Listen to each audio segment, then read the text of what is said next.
So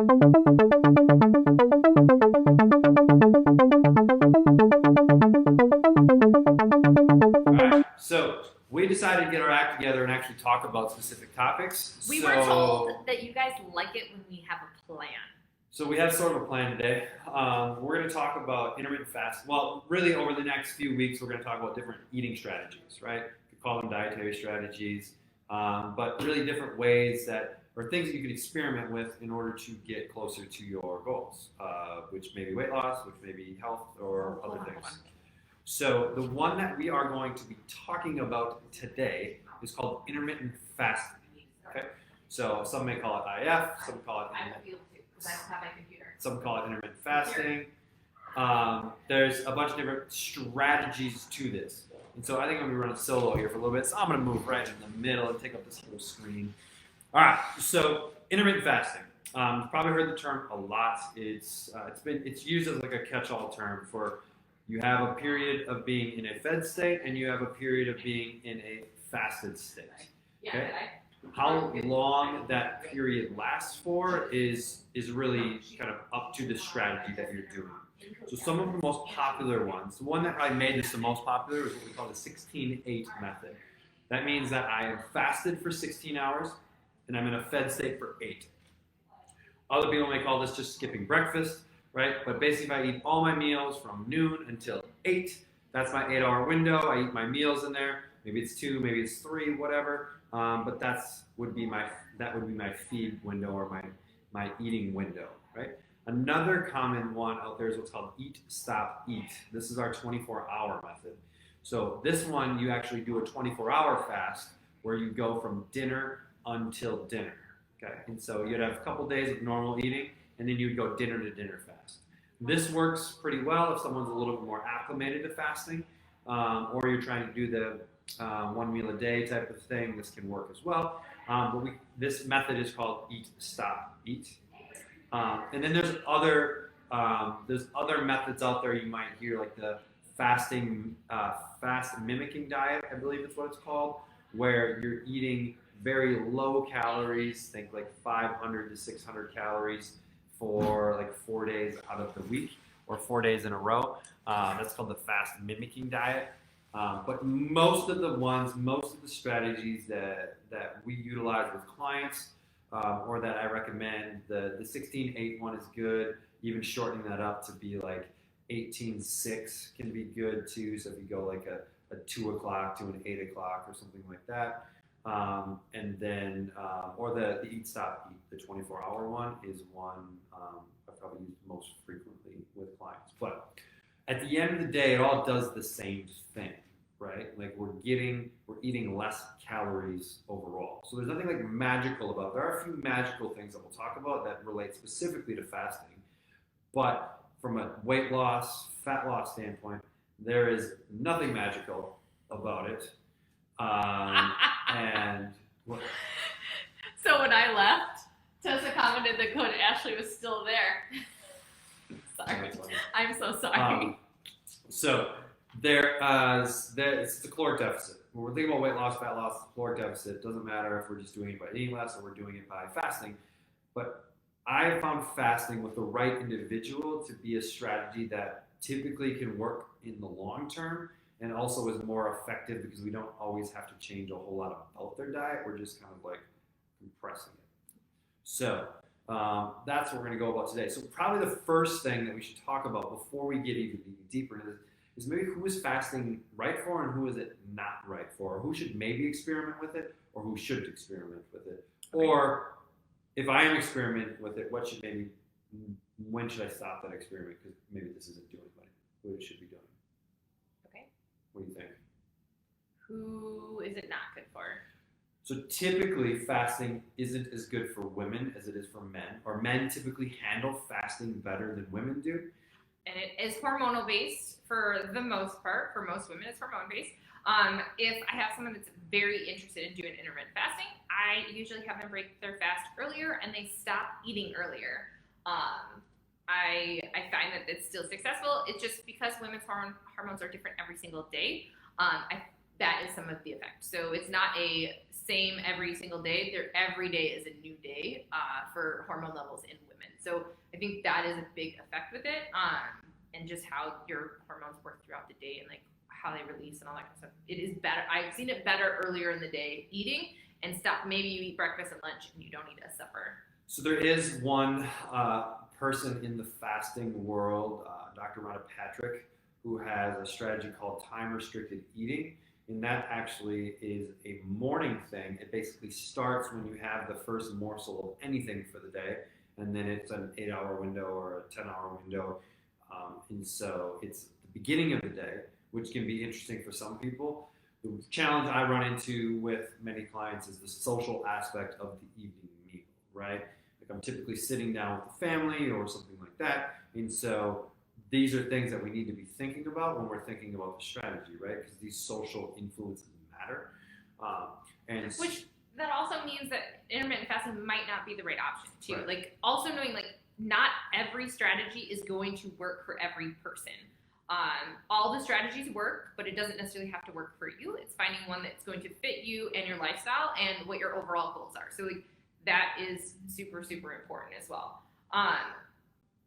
The other thing, so other people that may not do well on intermittent fasting, let's say you're an athlete. Oh, right? yeah, that was the one I was going to Like say. an athlete, or you're trying to gain muscle, or you're trying to put on weight, intermittent fasting is probably not a good strategy because you're just not going to have enough time to get enough calories in, okay? And so if you are an athlete, this probably isn't a good strategy for you. If you're interested in weight loss, this is definitely one to at least think about and maybe experiment with. So instead of doing a consistent 16/8 or whatever fast, have you had any experience with doing like a 24-hour fast? So with females? So what I have done with a couple clients that I think has worked really well is we've done a pretty like keto style-ish, pretty low carb is probably a little more accurate. But 2 days of the 7-day week, 2 consecutive days, they do a 500 calorie fast. So they eat one meal, usually it is their supper meal. It's 500 calories. They do it for 2 days, and then they go back to eating their lower carb. Yeah, so that would be like a fast mimicking diet. But like any true fasting with female clients, I haven't done it, but I think when I bring it up and we kind of talk about it, most of them feel very uncomfortable with it. So, right. So you have to figure out whether or not it's something that you want to experiment with. So one other thing that we should have done a caveat at the beginning is like if you do have any like underlying medical conditions or things like that, like definitely consult with your doctor to see if it's a good thing or if like interactions with medications or like all that stuff I think is important just to like consult with your doctor on. So like take none of this as medical advice. We are not doctors. Correct. Nor do we play them on TV. Yeah, right. So, all right. So let's talk about like. I play a trainer on TV now, though. Did you know that? Right now. No, I'm playing nutrition coach on TV right now.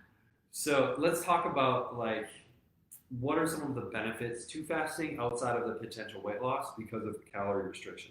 So there's a few things I wanted to look these up to make sure that I had some stuff for you if you need it. But one is human growth hormone output. So some studies have shown that the increase in human growth hormone output can be as high as like 5-fold. So this is actually really, really cool, especially with its benefits towards when someone's losing weight. Human growth hormone is a good thing because it helps preserve muscle mass. So that's a fun one. It can improve insulin sensitivity. So that's super cool because lower insulin is a good thing. We want kind of nice stable insulin levels throughout the day. Little peaks and valleys, but not these major peaks and valleys, right? Yeah. The thing that's super interesting for me is called cell autophagy, which is basically your body's ability to clean up old cells that aren't doing what they need to do anymore. And so it breaks down old cells, and then you then absorb them and get rid of them. And so fasting has been shown to help our body speed up cell autophagy, which is super interesting. And then we've also seen some stuff with gene expression, and this is really calorie restriction too, where calorie restriction over the long term has shown some longevity in a bunch of different studies. So I think it's interesting, but long-term calorie restriction can be like awful. So it's kind of like is it actually worth it if I get an extra 2 years on my life, but like I hate food all day, every day? So there's things to think about there. Actually, intermittent fasting is it's an interesting way to do calorie restriction without the like full on. I'm just trying to eat less all the time. Oh my goodness. So those are some interesting things on why I think fasting is interesting and why I personally practice like intermittent fasting on a fairly regular basis. Most of the time, my first meal isn't until 12 to 2:30, 3 o'clock, depending on what's going on in my day. He does do coffee. Don't let him lie. I do coffee, but there's nothing in it. It's black. 4 calories. There's not. 4 calories. So, And a cup of coffee. all right, that's a debate for another day. And so, That's what my so app says when I scan my coffee. Alright. Just saying. I don't know. So that's that. So there's a bunch of different. So we talk about different ways that we can do it. And like really, like at the end of the day, like it's just doing it. Like that's the cool thing. Yeah, and I think there's like something really powerful. If you're going to try it, I really think you need to commit to 4 to 6 weeks of doing something and following through with it before switching or changing, unless you are dealing with a condition that is causing you harm. Like if you have headaches the first few days that you do IF, probably not enough room to deal with it. In nutritional therapy world, we talk a lot about healing reactions. If you're trying a new routine and the reaction that you get is the symptoms that you're trying to get rid of, you're usually having a healing reaction with the nutritional change. So sometimes you have to decide if it's worth it to stay the course or if it's worth dialing back a little bit and then progressing further. So like maybe you want to try IF and maybe if you wait until noon, it's too much. But if you start eating at 11, you do a little bit better, and then you gradually work to smaller the gap of your calorie hours. That can be really helpful too. It doesn't have to be all or nothing either. Right. You can start with, fasting for 14 hours and eating in a 10-hour window and do that for a couple weeks. And then you can go to a 9-hour window and like you can shorten it until you get to where you want to be. And then you can try a few weeks there and see if you're getting the results. Yeah, just pushing back breakfast can be a good way to get started. Like if instead of doing breakfast at like 7 a.m., could you do it at 9 or 10 and just start to do that, kind of compress that window to an extent. And for some people, they don't like breakfast and they just have been conditioned to think that I have to eat breakfast in order to be healthy. And guess what? You It's don't. not the truth. So I eat breakfast for dinner. I never eat breakfast at breakfast. You eat breakfast for dinner, so you fast for No, but I 24 would hours? eat like breakfast for you breakfast break, you food for break dinner. your fast. But I don't like eggs at breakfast time. I like eggs at dinner time. That's a No, topic I for don't another break day. my fast. So I haven't broke my fast yet today. So where are we going with that? I don't know. When you kind of started a tangent on breakfast foods. Sorry. So other things. So people have been conditioned to think that they need to eat breakfast, but really like see how you feel in the morning. A lot of people aren't hungry in the morning, but they just eat because they like have been conditioned to do that. And the other thing that you'll notice too is our hormones have a tendency to make us feel hungry at certain times. We fall into patterns, right? So it takes a little bit of time to break that pattern. So if you are going to start skipping breakfast, understand that you probably miss it for maybe a few days, maybe even to a week, until your hormones kind of reset into a new pattern. So that's why giving it, I usually say a minimum of 2 weeks of testing to see if it's something that works for you. But again, if you have any weird symptoms, like especially for women, like changes in your menstrual period, like that's like super, super important to pay attention to. And that could mean that Vital sign. like that's not something good to keep doing. If you have any other weird stuff like headaches, that kind of, if they last for a few days, you may have some like headache stuff right away. You might not drink as much water. Maybe it's electrolyte imbalance. Maybe it's you're going lower carb, and so you're kind of having this like transition time. Yeah. So so just paying attention to all that kind of stuff. Dizziness is another one. Like any sort of like physiological symptoms that you're having, like just pay attention to them. It's important. So, but fasting is actually super interesting. Most cultures have a practice of fasting at some point in their culture.